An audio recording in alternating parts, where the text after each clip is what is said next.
Hormones exactly होते क्या हैं और किसी भी औरत के शरीर में हॉर्मोन्स का क्या रोल होता है? ये सिग्नल देते हैं दूसरे ऑर्गन को कुछ काम करने के लिए। तो ये बेसिकली केमिकल मैसेंजर्स हैं। जैसे थायराइड से एक हार्मोन आया, वो हमारे मसल्स को और इस तरीके से मैसेज दे रहा है कि उसका ये काम है। विटामिन डी का एक काम है, ईस्ट्रोजन का एक काम है।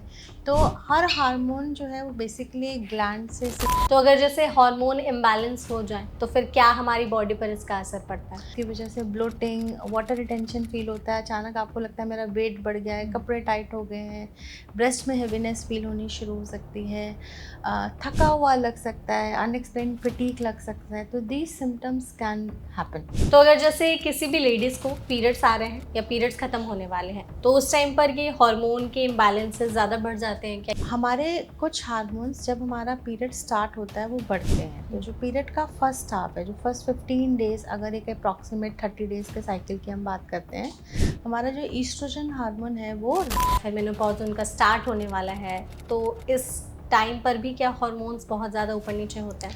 वैसे मेनोपॉज से पहले भी इनका लेवल अब नीचे आ रहा है।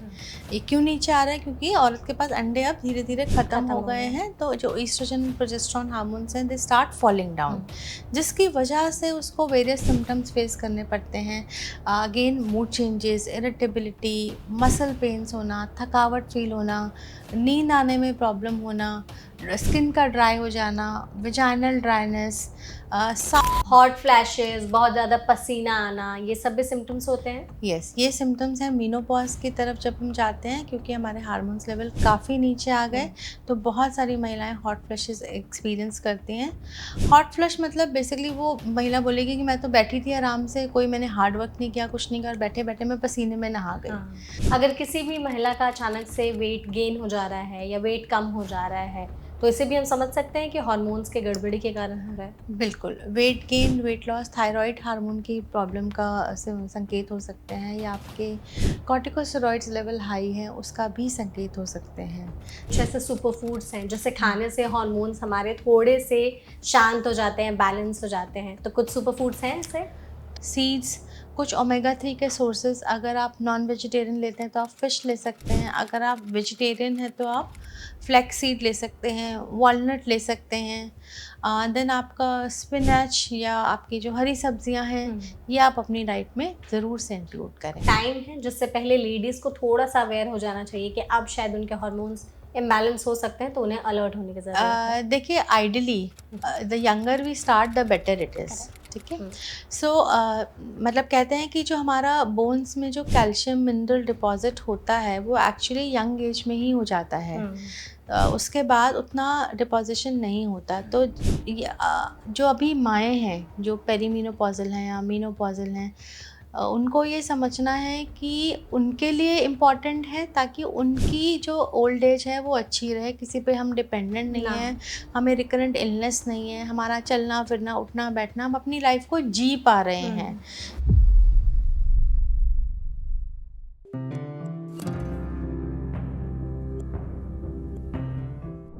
Hello hi everyone, NBT life के हेल्थ पॉडकास्ट में आप सभी का स्वागत है। मैं हूं आपके साथ मेघा। अक्सर आपने सोशल मीडिया पर फीमेल हार्मोन्स के बारे में बहुत सारे मीम्स देखे होंगे। कई लोगों को देखा होगा इन सभी चीज़ों का मजाक उड़ाते कि कैसे फीमेल हार्मोन्स इतने ज़्यादा होते हैं कि उन्हें मूड स्विंग्स, इरिटेबिलिटी होती रहती है और वो हर वक्त चिड़चिड़ी रहती हैं। लेकिन रियलिटी में हार्मोन्स हमारी लाइफ में एक बहुत ही इंपॉर्टेंट रोल प्ले करते हैं और इसके बारे में जानना भी बेहद ज़रूरी है कि आखिर ये हार्मोन्स हैं क्या, हमारी बॉडी में इसका रोल क्या है, हमारे लिए कितनी इम्पॉर्टेंट है, और अगर हार्मोन थोड़े बहुत इम्बैलेंस हो जाए तो इसे वापस से बैक टू ट्रैक लाने के लिए हमें क्या क्या चीज़ें करनी चाहिए। तो इस सेशन को हमने हार्मोनल इम्बैलेंस पर ही ऑर्गेनाइज किया है, जिसमें हमारे साथ एक बहुत ही स्पेशल गेस्ट मौजूद हैं जिनसे हम इस टॉपिक के बारे में विस्तार से डिस्कस करेंगे। हमारे साथ हैं डॉक्टर अंजलि तनेजा, जो कि प्रिंसिपल कंसल्टेंट है ऑब्स्टेट्रिशियन एंड गायनेकोलॉजी, क्लाउड9 हॉस्पिटल में। तो डॉक्टर, सबसे पहले तो इस सेशन में आपका बहुत बहुत स्वागत है। Thank you. डॉक्टर, जैसा कि हम जानते हैं कि हार्मोन्स बहुत ही ज़्यादा इंपॉर्टेंट होते हैं। अक्सर फीमेल हार्मोन्स को लेकर के मतलब सोसाइटी में भी एक टैबू है, मजाक भी उड़ाया जाता है और कई लोगों को तो पता भी नहीं होता है कि हार्मोन जैसी चीज़ होती है। अगर हम गाँव की औरतों की बात करें तो उनसे अगर हम हार्मोन्स की बात करेंगे तो उन्हें बिल्कुल नॉलेज नहीं होगी। इसीलिए हमने इस पॉडकास्ट को ही ऑर्गेनाइज किया है ताकि हम हार्मोन्स के बारे में बात कर सकें। तो प्लीज़ सबसे पहले आप यही बताइए कि हार्मोन्स एग्जैक्टली होते क्या हैं और किसी भी औरत के शरीर में हार्मोन्स का क्या रोल होता है।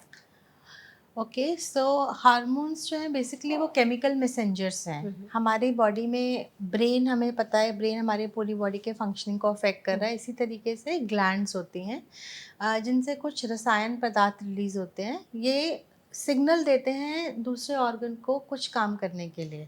तो ये बेसिकली केमिकल मैसेंजर्स हैं। जैसे थायराइड से एक हार्मोन आया, वो हमारे मसल्स को और इस तरीके से मैसेज दे रहा है कि उसका ये काम है। विटामिन डी का एक काम है, ईस्ट्रोजन का एक काम है। तो हर हार्मोन जो है वो बेसिकली ग्लैंड से सिक्रीट हो रहा है एंड वो एक्ट कर रहा है ब्लड के थ्रू ट्रैवल करके अपने साइट ऑफ एक्शन या टारगेट ऑर्गन पे जहाँ उसका एक वर्क डिफाइंड है। तो हार्मोन्स इम्पॉर्टेंट है क्योंकि बॉडी की फंक्शनिंग उन पर डिपेंडेंट है। तो केमिकली ये प्रोटीन्स होते हैं, ये स्टेरॉयड हार्मोन्स भी होते हैं, बट बेसिकली एक मैसेंजर है जो हमारे बॉडी की फंक्शनिंग के लिए इम्पॉर्टेंट है। ओके, तो अगर जैसे हार्मोन इम्बैलेंस हो जाए तो फिर क्या हमारी बॉडी पर इसका असर पड़ता है।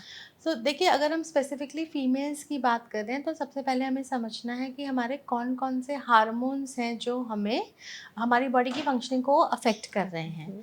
तो इसमें हमारे ब्रेन से आते हैं LH hormone, FSH hormone.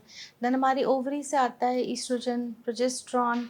Then we have serum prolactin, oxytocin and serum testosterone, serum DHEAS। तो ये एक हार्मोन नहीं है, ये बहुत सारे हार्मोन हैं। इनका सबका अपना अपना डिफाइंड फंक्शन है।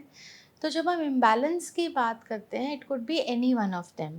तो डिपेंडिंग ऑन किस हार्मोन का क्या फंक्शन था और उसका कितना इम्बैलेंस है, उसके हिसाब से हमें सिम्टम या हमारी बॉडी पे इफेक्ट देखने को मिल सकते हैं। ओके, तो अगर जैसे किसी भी लेडीज़ को पीरियड्स आ रहे हैं या पीरियड्स ख़त्म होने वाले हैं तो उस टाइम पर ये हार्मोन के इम्बैलेंसेस ज़्यादा बढ़ जाते हैं क्या, या वाइल्ड पीरियड्स पे। हाँ, फ्लक्चुएशन उस टाइम ज़्यादा होता है। देखिए, किसी भी नॉर्मल मेंस्ट्रुअल साइकिल में, in fact this should be a part of reproductive education जो आजकल हम बात करते हैं, लड़कों को, लड़कियों को, यंग गर्ल्स, यंग बॉयज़ को भी इसके बारे में इंफॉर्मेशन होना बहुत ज़रूरी है। हमारे कुछ हार्मोन्स जब हमारा पीरियड स्टार्ट होता है वो बढ़ते हैं। तो जो पीरियड का फर्स्ट हाफ है, जो फर्स्ट 15 डेज़, अगर एक अप्रॉक्सीमेट 30 डेज़ के साइकिल की हम बात करते हैं, हमारा जो ईस्ट्रोजन हार्मोन है वो राइज करता है।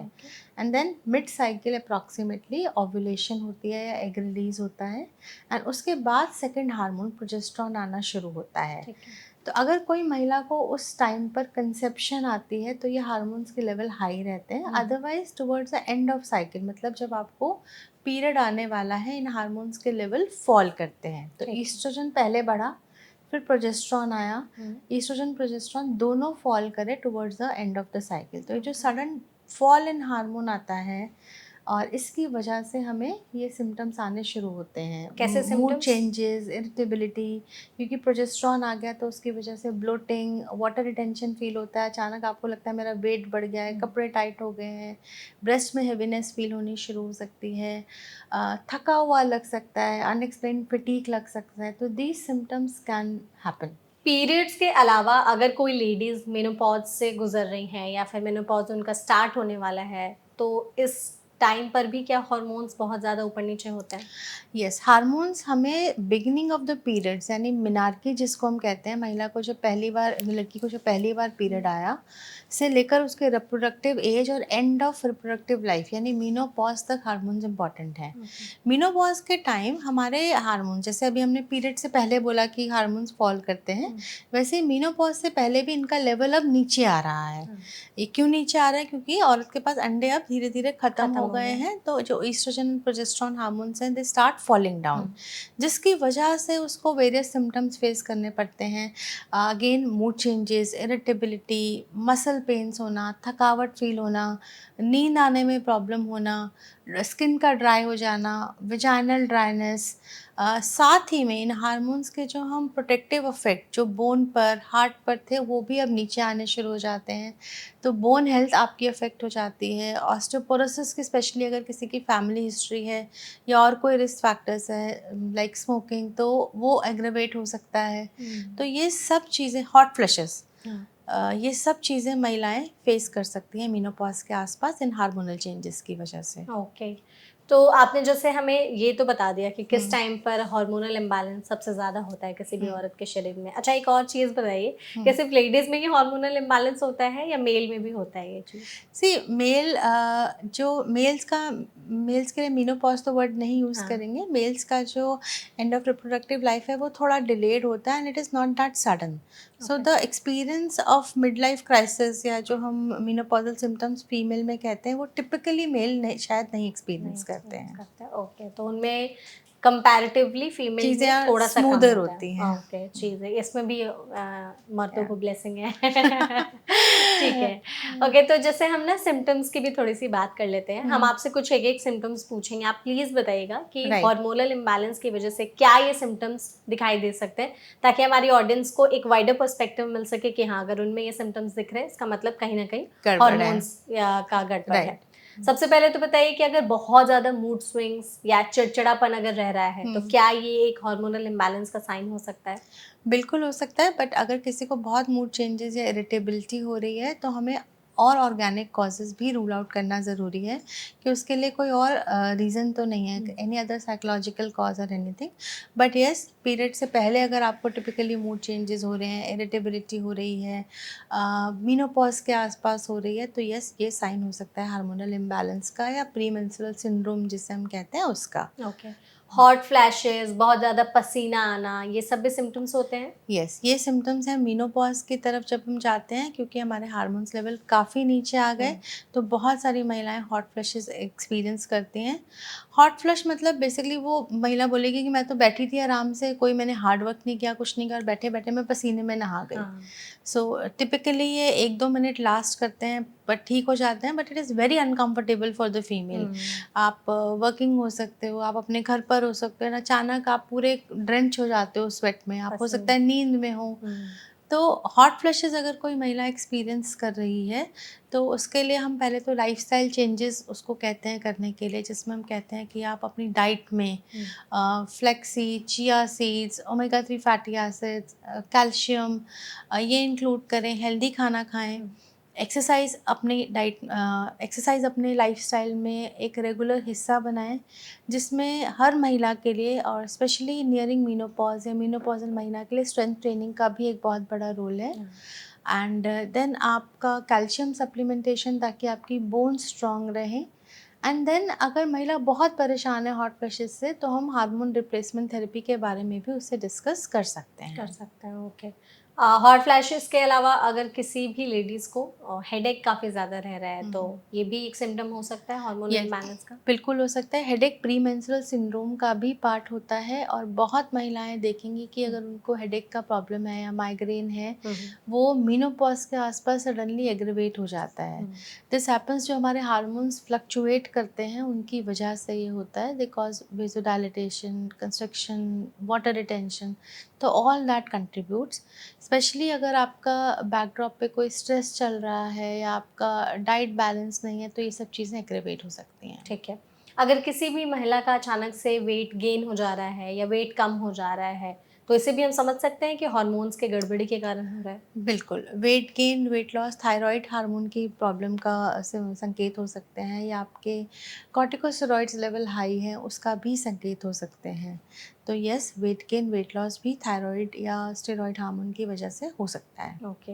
मेनोपॉज के अराउंड में ना बहुत सी फीमेल की कंप्लेन रहती है कि उनका हेयर फॉल भी काफ़ी ज़्यादा बढ़ गया है पहले के मुकाबले, तो वो डर जाती हैं कि कहीं कुछ दूसरी प्रॉब्लम तो नहीं है। राइट। तो इसको भी हम हार्मोनल इम्बैलेंस से जोड़ सकते हाँ, हैं? इसको भी हम हार्मोनल इम्बैलेंस से जोड़ सकते हैं। इसको मैं इजी तरीके से ऐसे समझाऊँगी कि बहुत सारी महिलाओं ने देखा होगा कि प्रेगनेंसी के दौरान उनके बाल बहुत घने, शाइनी और सुंदर हो जाते हैं। दैट इज़ बिकॉज़ उस टाइम के आपके हार्मोन्स ऊपर थे। हम जो हार्मोन्स की बात कर रहे हैं, ईस्ट्रोजन, प्रोजेस्टेरॉन, ये हाई लेवल पे थे। फिर जब डिलीवरी होती है हार्मोन्स फॉल करते हैं एंड सारे सडनली बाल दे एक्सपीरियंस कि एक बहुत हेयर हेयर फॉल फॉल हो हुआ। रहा है। हाँ। इसी तरीके से जो पीसीओडी के पेशेंट्स होते हैं जिनमें जो मेल हार्मोन्स हैं वो थोड़े ज़्यादा होते हैं उनके लेवल, दे ऑल्सो एक्सपीरियंस कि उनको सडनली यहाँ से हेयर फॉल होना शुरू हो गया, जिसको मेडिकली एलोपेशिक हेयर फॉल बोलते हैं। इसी तरीके से मीनोपॉज के टाइम पर भी क्योंकि हमारे हार्मोन्स अब नीचे आ गए हैं तो hair thinning, hair loss, suddenly जो यहाँ आपके बड़ा अच्छा फ्लफ था, वॉल्यूम था हेयर का, वो अब थिनिंग हो गया, फ्लैटनिंग हो गई हेयर की, ये आप एक्सपीरियंस कर सकते हैं। ओके, तो इसमें मोस्टली हार्मोन्स का बड़ा रोल होता है। हाँ, देखिए हम ये तो नहीं कहेंगे कि सिर्फ हार्मोन्स का रोल है, हमारी स्किन की हेल्थ कैसी है लॉन्ग टर्म में, हमारे हेयर हेल्थ कैसी है, उसमें ऑफ कोर्स हमारा लाइफस्टाइल का, हमारे एनवायरनमेंट का भी एक बहुत बड़ा रोल है, बट हार्मोन्स का डेफिनेटली एक रोल तो है ही। अच्छा, तो अगर किसी को एक्ने या पिंपल्स या स्किन में ब्रेकआउट्स, पिगमेंटेशन भी बहुत ज़्यादा होने लग रही है, तो ये भी एक साइन है? हाँ, एक्ने और पिंपल्स जो हैं वो पीसीओडी के साथ अक्सर देखे गए हैं, तो ये भी एक साइन हो सकता है। ठीक है, तो हमने जितने सिम्पटम्स की अभी बात की है, उसके अलावा कुछ और संकेत ऐसे हमारे शरीर में दिखाई देते हैं औरतों के? तो अगर मैं एज कैटेगरी वाइज थोड़ा सा ब्रेकअप करूं इसको, तो जब किसी को पीरियड स्टार्ट हुआ है तो शुरू के कुछ साल पीरियड थोड़ा इरेगुलर हो सकता है, पीरियड जल्दी आ सकता है, लेट आ सकता है। लेकिन अगर उसके बियॉन्ड उसका पीरियड इरेगुलर चल रहा है या बच्चे का वेट गेन हो रहा है सडनली, उसका लाइफस्टाइल सेडेंटरी है, तो ये अंडरलाइंग हार्मोनल इम्बैलेंस हो सकता है। साथ ही में एक्ने, फेस पर हेयर ग्रोथ ज़्यादा होना, बॉडी पार्ट्स पर जिन पर नॉर्मली हेयर ग्रोथ नहीं होते उन पे हेयर ग्रोथ ज़्यादा होना, चिन पर, मेमोरी एरिया में, और स्पेशली ये जो हेयर ग्रोथ होती है ये मेल टाइप होती है, मतलब जो फीमेल्स के हेयर ग्रोथ होती है वो जनरली फाइन होती है, थिन होती है, लाइट कलर होती है, बट पीसीओडी में या हार्मोनल इम्बैलेंस में जो हेयर ग्रोथ आप नोट करेंगे वो थिक होगी, जैसे मेल बियर्ड टाइप पैटर्न हम उसे कहते हैं, जो थिक है, डार्क है, कोर्स है टेक्सचर में। तो ये महिला एक्सपीरियंस कर सकती है। पीरियड की रेगुलरिटी की बात हमने करी ही। देन अगर उसके प्रोलैक्टिन्स लेवल ज़्यादा हैं तो महिला को ब्रेस्ट से डिस्चार्ज, मिल्की डिस्चार्ज ऑब्जर्व हो सकता है। पीरियड कम आना, पीरियड लेट आना उसका संकेत हो सकता है। थायराइड प्रॉब्लम में वेट गेन होना, अगेन पीरियड इरेगुलर होना, गर्मी या सर्दी ज़्यादा लगना, ये आप एक्सपीरियंस कर सकते हो। Then as you enter your reproductive life, तो पीसीओडी की वजह से या थायराइड की वजह से हार्मोनल इम्बैलेंसेस जो होते हैं उससे कंसीव करने में प्रॉब्लम आ सकती है। मिसकैरेजेस के रेट, अबॉर्शन के रेट भी इन महिलाओं में कई बार ज़्यादा होते हैं because of the hormonal issues. Then as we approach menopause, या मीनोपॉज से भी पहले जो एक पेरीमीनोपॉजल पीरियड आता है, मतलब आपका मीनोपॉज हुआ नहीं है लेकिन अब हार्मोन्स नीचे आने शुरू हो गए हैं, उस पीरियड में बहुत सारी महिलाओं को पेरीमेनोपॉजल सिम्टम्स जैसे कि थका हुआ लगना, हॉट फ्लैशेस की शुरुआत, नींद आने में दिक्कत, पीरियड इरेगुलर हो जाना, चिड़चिड़ापन, प्री मेंस्ट्रुअल हेडेक्स, ये सब एक्सपीरियंस वो कर सकती हैं। ओके, एंड स्लीप इश्यूज वगैरह भी बढ़ जाते हैं क्या? हाँ, पेरीमेनोपॉजल पीरियड में और मेनोपॉज के बाद कुछ महिलाओं को नींद आने में दिक्कत हो सकती है। ठीक है, तो ये सारे अगर सिम्टम्स दिख रहे हैं, साइंस दिख रहे हैं, तो हमें समझ जाना चाहिए कि हार्मोन्स थोड़े से अप ऊपर डाउन नीचे हो हैं। रहे हैं, ओके, फ्लक्चुएट हो रहे हैं और आपको एक हेल्प की ज़रूरत है। ज़रूरत है, ठीक है। फर्टिलिटी का आपने बात कही कि कंसीव करने में दिक्कत होती है, मिसकैरेजेस के भी चांसेस बढ़ जाते हैं, राइट। तो हार्मोनल इम्बैलेंस इतना कब बढ़ जाता है कि मतलब प्रेगनेंसी प्लानिंग में भी दिक्कत होने लगती है या फिर मिसकैरेजेस के चांसेस किसी में बढ़ देखिए जाते हैं? आजकल जो हमारा लाइफस्टाइल हम लोगों का बन गया है, हम बहुत ज़्यादा सिडेंट्री होते जा रहे हैं, नो प्रोसेस्ड फिजिकल फूड का एक्टिविटी। इंटेक बहुत ज़्यादा है। तो अगर मैं स्पेसिफिकली पीसीओडी की बात करती हूँ क्योंकि ऐसे पेशेंट में काफ़ी बार अंडरलाइन पीसीओडी का प्रॉब्लम होता है। पीसीओडी मतलब पॉलीसिस्टिक ओवेरियन डिजीज़। सो इन महिलाओं के पास ओवरीज में अंडे तो हैं, शायद ज़्यादा ही हैं, लेकिन वो प्रॉपरली रिलीज़ नहीं होते, मैच्योर नहीं होते हैं। तो ऐसी महिलाओं को टिपिकली पीरियड लेट आता है। अब किसी को हम पीसीओडी कब कहते हैं कि आपको ये प्रॉब्लम है, अगर अल्ट्रासाउंड में पीसीओडी आ रहा है, हमने हार्मोन्स लेवल चेक करा है उसमें प्रॉब्लम आ रही है, या उसको सिम्टम्स हैं। तो इन तीन में से यानी अल्ट्रासाउंड, सिम्टम और उसके हार्मोन के लेवल्स जो हमने चेक करा है, अगर तीन में से कोई दो चीज़ें हैं तो हम कहते हैं कि आपको पीसीओडी है। ओके। सो ये जो पीसीओडी के पेशेंट्स होते हैं इनमें टिपिकली प्रोजेस्टेरॉन हार्मोन अच्छे से रिलीज नहीं होता है क्योंकि एग रिलीज नहीं हो पा रहा है। तो ऐसे पेशेंट्स को क्योंकि एग ही रिलीज नहीं होता है प्रॉपरली, इसलिए कंसीव करने में प्रॉब्लम आती है। And some medicine are given to help them जो एग को मैच्योर करा के रिलीज कराती हैं। उसके बाद प्रेगनेंसी अगर आ जाती है तो अगेन क्योंकि प्रोजेस्टेरॉन थोड़ा कम था शायद, तो वो सपोर्ट्स हमें कई बार देने पड़ते हैं। ठीक है। लेकिन पीसीओडी हर किसी को क्यों नहीं है और किसी को क्यों है, इसमें एक सिंगल कॉज हम आइसोलेट नहीं कर सकते हैं। तो इसको कुछ जेनेटिक कह लीजिए, कुछ एनवायरमेंटल कह लीजिए, कि मेरे पास शायद वो टेंडेंसी थी, एंड टू टॉप वन मेरा लाइफस्टाइल सेडेंटरी था, मेरी फूड चॉइसेस प्रोसेस थी, हार्मोनल इश्यूज वो मैनिफेस्ट हो गए। तो लाइफस्टाइल मॉडिफिकेशन का यहाँ पर एक बहुत बड़ा रोल आता है। तो ऐसी महिलाओं को हम कहते हैं कि आप ऑप्टिमल वेट के लिए ट्राई करें एंड प्रोसेस्ड फूड या जंक फूड की जो हम बात करते हैं वो आप कम करें और बैलेंस डाइट का कंसेप्ट हम समझें। ओके। तो जैसे पीसीओडी की हमने बात की, आपने मेनोपॉज के भी बारे में हमें बताया, तो अगर किसी को दिख गए ये सिम्टम्स अपने आप में, किसी भी फीमेल में कि हाँ मुझे ये सारे सिम्टम्स हैं, शायद हार्मोनल इम्बैलेंस हो गया है, तो उसके बाद कुछ डाइटरी मॉडिफिकेशंस भी करने होते हैं कि कुछ ऐसे खाने की चीज़ें हम अपनी डाइट में शामिल करें जिससे हार्मोन्स थोड़े से बैलेंस हो जाए। देखिए, किसी भी डिजीज के लिए there is something called as preventive and there is something called as treatment. तो हम प्रिवेंटिव जो रोल है या जो लाइफस्टाइल मॉडिफिकेशन की हम बात करते हैं उसको हम इग्नोर कर ही नहीं सकते हैं। हमें कहीं ना कहीं ये बात समझना होगा कि एक optimal activity level, balance diet, वो हमें कंसेप्ट समझ के उसको अपने लाइफ में लाना ही है, तभी हमारी लॉन्ग टर्म हेल्थ मेंटेन रहेगी। चाहे वो पीसीओडी के लिए हो, चाहे वो मेनोपॉज के लिए हो, या एक यंग लड़की जिसको अभी अभी मेनार्की हुई है, वो स्कूल गोइंग गर्ल है, पढ़ाई का प्रेशर है, एक्टिविटी लेवल्स कम है, देन दे गेन वेट, घर का खाना नहीं अच्छा लग रहा, ऑर्डर कर रहे हैं बाहर से, तो this is how the lifestyle is gradually deteriorating. तो कहीं ना कहीं वो पैटर्न को ब्रेक करके हमें लाइफस्टाइल मॉडिफिकेशन, जिसके दो important pillars activity levels and balance diet, हमें समझना ही पड़ेगा। ओके। तो हमें अगर जानना हो कि कुछ ऐसे सुपर फूड्स हैं जिसे खाने से हार्मोन्स हमारे थोड़े से शांत हो जाते हैं, बैलेंस हो जाते हैं, तो कुछ सुपर फूड्स हैं ऐसे? तो हम इन दैट केस हम अपनी डाइट में होल ग्रेन्स, बेसिकली जो कॉम्प्लेक्स जो सिंपल कार्बोहाइड्रेट्स होते हैं, उनका अगर एक टर्म है ग्लाइसेमिक इंडेक्स, मतलब ग्लाइसेमिक इंडेक्स का मतलब है कुछ खाने ऐसे होते हैं जिनको हमने खाया और हमें अचानक शुगर स्पाइक आई, जिसमें हमारा सारा जंक फूड, प्रोसेस्ड फूड, हम अगर एक ब्रॉड टर्म्स में बात करें तो वो आ जाता है, तो वो हमें अवॉइड करना है। हम जब ऐसा नहीं कि हमें कार्बोहाइड्रेट्स नहीं खाने हैं, हमारी डाइट में कार्बोहाइड्रेट्स का भी अपना एक इम्पॉर्टेंस है, बट हमें वो कार्बोहाइड्रेट्स नहीं खाने जो अचानक से शुगर स्पाइक देते हैं।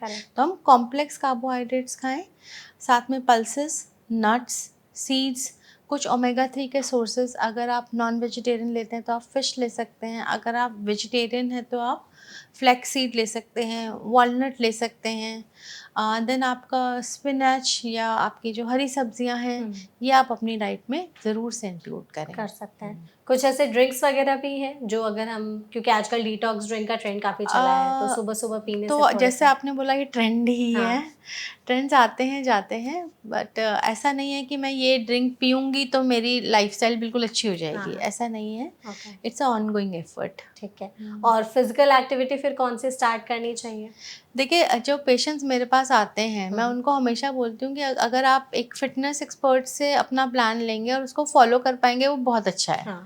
लेकिन काफ़ी लोगों के लिए शायद वो संभव नहीं हो सकता है वो अपने लिए प्लान ना ले पाएँ या उसको फॉलो नहीं कर पाएँ, या जो उस प्लान में वो अच्छा ही ना लगता हो।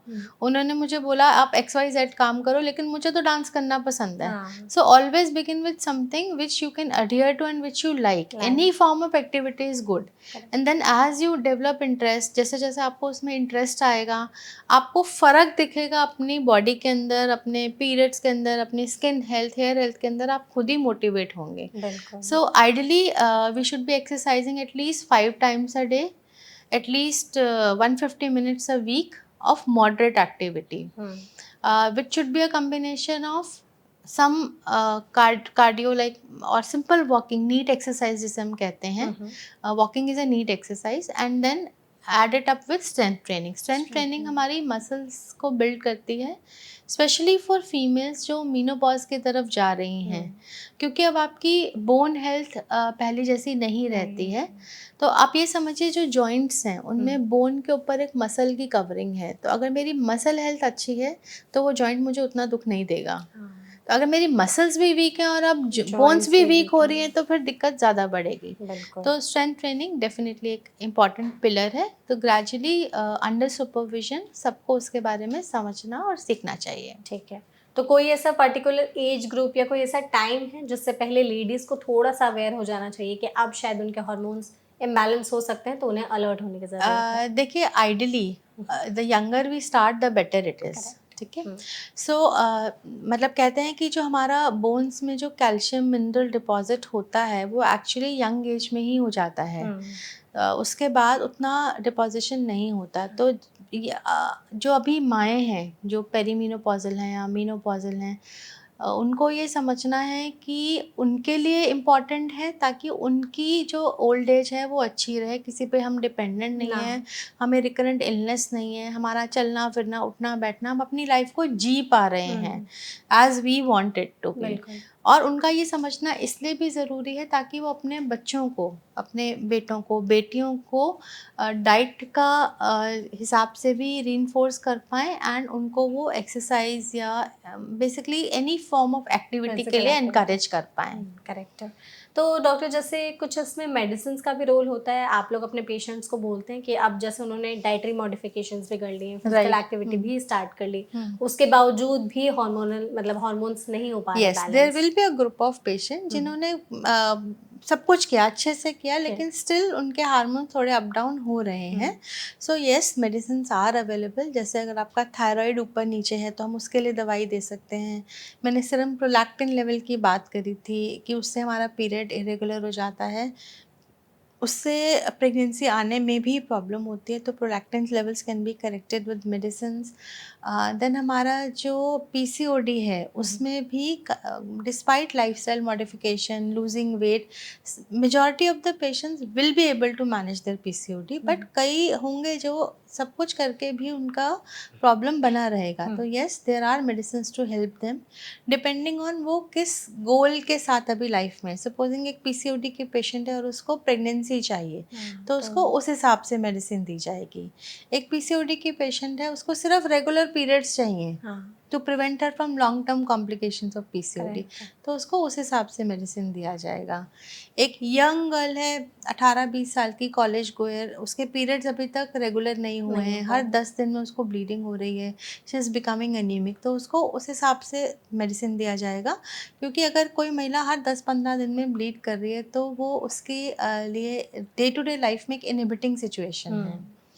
सिमिलरली अगर एक पेरीमीनोपॉजल या मीनोपॉजल महिला है और पूरे लाइफस्टाइल मैनेजमेंट के बाद भी she is still not okay, उसको अभी भी बहुत हॉट फ्लशेस हो रहे हैं, वो नींद नहीं आ पा रही है उसको, तो उसके लिए हम हार्मोन रिप्लेसमेंट थेरेपी का ऑप्शन हम उसको काउंसल कर सकते हैं। तो मेडिसिन के साइड इफ़ेक्ट्स भी होते हैं हार्मोन इम्बैलेंस करने वाले? देखिए, हर मेडिसिन, आप एक क्रोसिन भी खाते हैं तो उसके भी पीछे आप पढ़ेंगे तो उसमें नॉजिया वॉमिटिंग लिखा होगा। तो किसी भी मेडिसिन को जब हम देते हैं, it is always a risk versus benefit situation. जैसे अगर मैं लाइफस्टाइल मॉडिफिकेशन की बात करूं, अगर हम एक्सरसाइज की, एक्टिविटी की बात करें, हम एथलीट्स की बात करें, स्पोर्ट्स इंजरीज भी होती हैं, but that doesn't make that sport bad, right? So similarly with medicine, as long as you are a suitable candidate for that treatment, आपने अपना लाइफस्टाइल मैनेज किया है, उसके बाद भी आपको ज़रूरत लग रही है और आपका देखा गया कि आप उस मेडिसिन से आपको नुकसान नहीं होगा और आपको फ़ायदा ज़्यादा है, तो आप एक सुटेबल कैंडिडेट हैं। तो मेडिसिन से इतना नहीं डरें, एंड लेकिन हाँ, अपने आप से ओवर द काउंटर आप हार्मोन्स ना लें। तो डॉक्टर, आपने जो हार्मोनल रिप्लेसमेंट थेरेपी की बात की है, सबसे पहले तो यही बताइए कि ये क्या है और कौन सी जो फीमेल्स हैं उन्हें करवाना चाहिए? एलिजिबल कैंडिडेट्स कौन-कौन से हैं? ओके, सो बेसिकली जैसे हमने कहा कि मीनोपॉज के टाइम या पेरीमीनोपॉज के टाइम हमारे हार्मोन्स फॉल कर गए हैं, जिसकी वजह से हमें सिम्टम्स हो रहे हैं। सिम्टम्स भी हमने बताया कि हॉट फ्लशेस हो सकते हैं, नींद आने में दिक्कत है, आपको मसल पेन्स हो रही हैं, वजाइनल ड्राइनेस हो रही है। तो ये सिम्टम्स जो है ये इनको कम्बैट करने के लिए अगर फीमेल लाइफस्टाइल मॉडिफिकेशन के बियॉन्ड चाहती है तो हार्मोन रिप्लेसमेंट थेरेपी कंसिडर कर सकती हैं। So hormone replacement as the name says कि जो हार्मोन्स हमारे कम हो रहे हैं हमने उनको रिप्लेस कर दिया। तो कोई भी महिला जिसकी उम्र 60 इयर्स से कम है और उसके मीनोपॉज को अभी 10 साल नहीं हुए हैं, वो इसके लिए एक सुटेबल कैंडिडेट हो सकती है।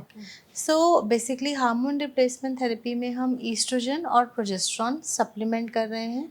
अगर किसी महिला का यूट्रस निकाला जा चुका है, मतलब उसकी हिस्टेरेक्टमी हो चुकी है किसी रीज़न से, तो हम खाली ईस्ट्रोजन सप्लीमेंटेशन देते हैं। अब ये सप्लीमेंट्स मार्केट में मेडिसिन यानी ओरल फॉर्म में भी अवेलेबल हैं, टैबलेट की तरह जिसे आप रोज़ खा सकते हैं। ये जेल की तरह आते हैं जिसे आप क्रीम की तरह बस लगा लीजिए।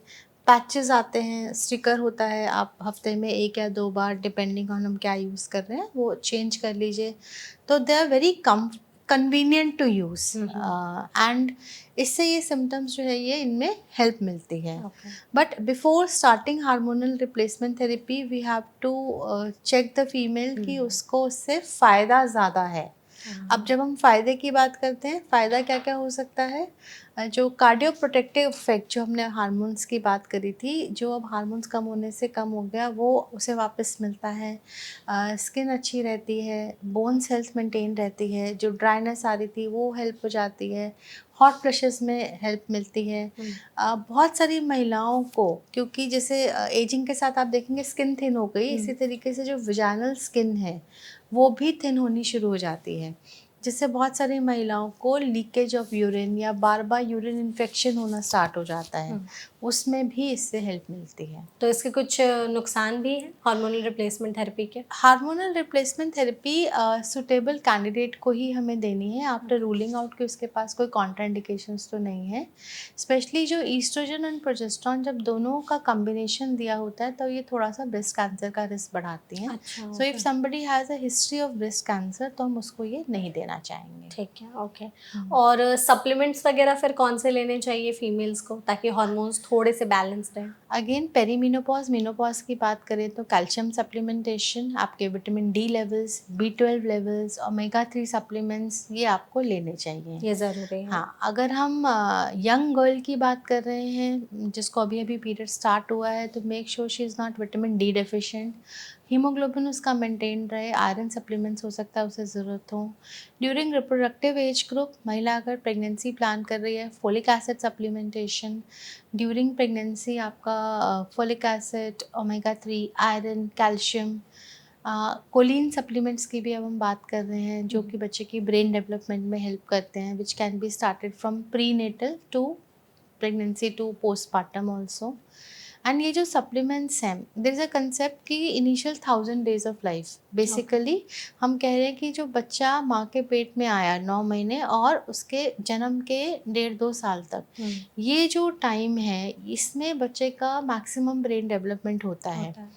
तो इस टाइम पर बहुत ज़रूरी है कि महिला अपने सप्लीमेंट्स सही से ले, अपनी डाइट का ध्यान रखे, क्योंकि आप ही जो बच्चे को पोषण मिल रहा है आप ही उसके स्रोत हो। तो this is very important. Okay, तो आई गेस इस सेशन में डॉक्टर हमने हार्मोनल बैलेंस पर इन सब पे काफ़ी अच्छी खासी बातचीत कर ली कि हार्मोन्स अगर इम्बैलेंस हो जाए तो हमें क्या करना चाहिए, क्या नहीं, सिम्टम्स, साइंस, ट्रीटमेंट ऑप्शंस पर भी बात की। हम चाहते हैं कि जाते जाते आप हमारी ऑडियंस को या जो भी लेडीज़ इस वीडियो को देख रही हैं, जो इससे गुजर रही हैं, उनके लिए एक छोटा सा गो टू होम मैसेज ज़रूर दें ताकि वो इससे थोड़ा सा टैकल कर सकें। सो बेसिकली इस पूरे पॉडकास्ट को अगर मैं एक टेक होम मैसेज में कन्वर्ट करूं तो मैं बोलूँगी अपने डाइट को बैलेंस रखें, किसी भी एक पर्टिकुलर फूड ग्रुप से नहीं डरें, अपनी डाइट में बैलेंस रखें, प्रोटीन्स का, कार्ब्स का, फैट का, जिसको अगर मैं ब्रॉडली बोलूं तो हमारी प्लेट में होल ग्रेन्स भी होने चाहिए, दाल भी होनी चाहिए, हरी सब्जी भी होनी चाहिए, नट्स, सीड्स, ओमेगा 3 के लिए वॉलनट, फ्लेक्स, फिश, एग्स, ये सब होना चाहिए। एक्सरसाइज हफ्ते में 150 minute which comes to around 5 days a week, आधा घंटा, मॉडरेट लेवल ऑफ एक्सरसाइज, पानी, हाइड्रेशन इज़ वेरी इंपॉर्टेंट। काफ़ी लोग पानी पीना भूल जाते हैं, so please please ensure that you are taking enough water. हमारी बॉडी में जो ब्लड है वो उसका एक बहुत बड़ा कंपोनेंट सिर्फ पानी ही है। अगर हम वेल हाइड्रेटेड नहीं होंगे तो हमारे सारे प्रॉब्लम्स कंपाउंड हो जाते हैं। पानी पीने का ध्यान रखें एंड अच्छी नींद, 7 से 8 घंटे की एक रिलैक्स नींद, सर्केडियन रिदम के साथ मैच कर पाएँ तो और भी अच्छा। स्क्रीन टाइम कम and supplements as required as per your age. Exactly. तो thank you so much doctor, इस सेशन में आप हमारे साथ जुड़ी। I hope you enjoyed the session. Thank you, it was a honour for me. Thank you so much. आपने बहुत ही briefly और बहुत ही डिटेल में हमें इस टॉपिक के बारे में इतना क्लियरली समझाया है। तो आई होप ऑडियंस को भी इस वीडियो से काफ़ी ज़्यादा हेल्प मिली होगी, बहुत ही ज़्यादा इन्फॉर्मेटिव ये पॉडकास्ट रहा होगा आपके लिए। इसके अलावा अगर आपके मन में कोई सवाल रह गए हैं तो आप कमेंट सेक्शन के ज़रिए पूछ सकते हैं। लेडीज़ अगर अपने कुछ सिम्टम्स के बारे में जानना चाहती हैं या उन सवालों के जवाब जानना चाहती हैं तो वो भी कमेंट सेक्शन के ज़रिए पूछ सकते हैं। हम पूरी कोशिश करेंगे उन सभी सवालों के जवाब देने के। ऐसे और भी हेल्थ रिलेटेड पॉडकास्ट के लिए हमारे चैनल एनबीटी लाइफ को फॉलो करना बिल्कुल भी ना भूलें। Thank you so much.